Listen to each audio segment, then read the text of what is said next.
Okay, so today we're tackling a dessert that looks like it belongs in a fancy restaurant. But here's the secret. It's one of the easiest, most elegant things you can possibly make at home. We are going to make your very first panna cotta, and you're going to nail it.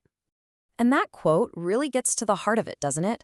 This is not about being stuck in the kitchen for hours. It's all about using a few smart techniques to get a result that absolutely wows people, without all the stress.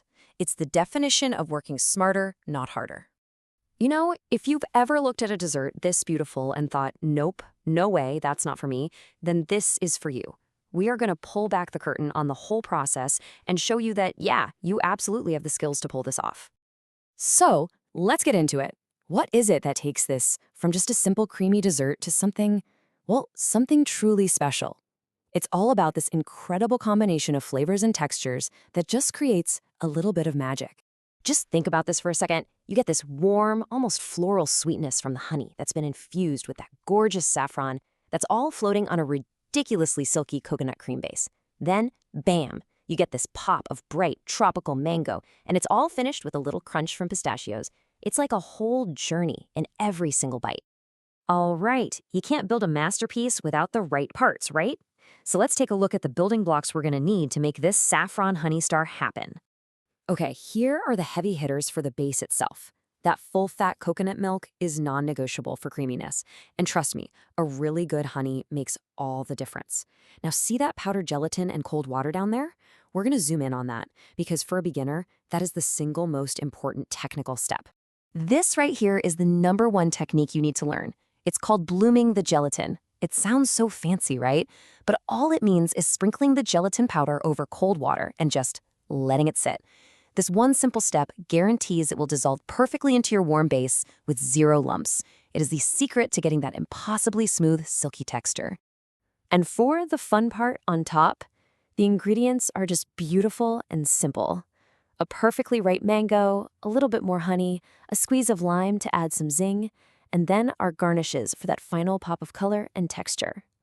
So let's get to the actual cooking. I promise you we are breaking this entire thing down into just three essential steps. It's really that straightforward. Here's the game plan. It's as easy as 1, 2, 3. First, we're going to gently infuse all those amazing flavors into our base. Second, we dissolve that gelatin that we just bloomed. And third, the easiest part of all, we let it chill out and set. That is it. For step 1, the most important word here is gently. You're just warming everything up enough to let those beautiful saffron and honey flavors really bloom into the milk. Whatever you do, do not let it boil. That can ruin the delicate texture, so low and slow is the name of the game here. Okay, once your kitchen smells amazing and the base is infused, it's time for step 2. You take it off the heat and you stir in that bloomed gelatin, which will look kind of like a weird little sponge. The heat that's already in the milk is all you need to melt it away. Just keep stirring until every last little bit has vanished. And now for the final step. Just pour that beautiful mixture into whatever you're serving it in. Glasses, little ramekins, whatever you've got, and let the refrigerator do all the hard work. In about 4 to 6 hours, you are going to have a perfect, soft, wobbly set. This is where the magic really solidifies. All right, your panna cotta is perfectly chilled, it's set, it's beautiful. Now it's time to dress it up.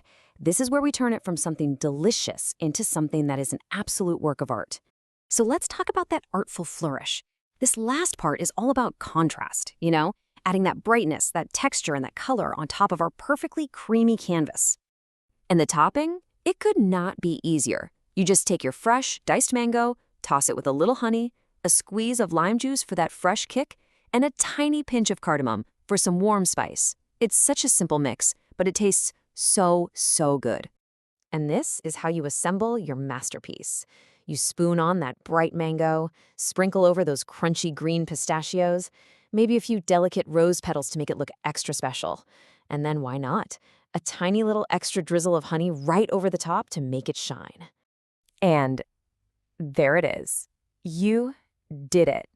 You've gone from a handful of simple ingredients to a dessert that is a legitimate masterpiece. Let's just talk about what you've accomplished here. This is what you've created. It's a perfect balance of everything. You have the super creaminess at the panna cotta that's cut through by that bright mango. You have the floral honey notes that are deepened by that earthy saffron. It's rich, but it's not heavy. It's just a perfectly composed bite of dessert. Oh, and one last little pro tip here. This recipe is super easy to adapt. If you want to make it totally dairy-free, no problem. Just swap out that heavy cream for more of the full-fat coconut milk. The texture will be just as amazing and just as creamy. So just remember, panna cotta isn't really a single recipe. It's a technique. And it's a technique you now have in your back pocket because you understand how to bloom gelatin and how to gently infuse a creamy base. The sky is the limit. You could do coffee, citrus, chai spice. So the only question left is, what flavor will you create next?